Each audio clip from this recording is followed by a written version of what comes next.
Hey everyone, today I will show you how to delete Spotify account permanently. And here's how it is done. Open the Spotify app on your smartphone. Tap your profile icon in the top left corner. Go to Settings and Privacy. Select Account at the top. Look for the option Close your account and delete your data permanently and tap on it.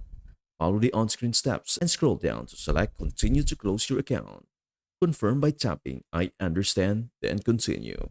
Spotify will send you a confirmation email. Open it and click Close My Account. Choose a browser if prompted, and your account will be deleted. Important. You have 7 days to recover your account before it is permanently deleted. And that's everything you need to know about how to delete Spotify account permanently. Before we end, may I humbly ask you a favor? Please do like, share, and subscribe to our channel. This means the world to us. Thank you so much for watching. We hope to see you in our next video.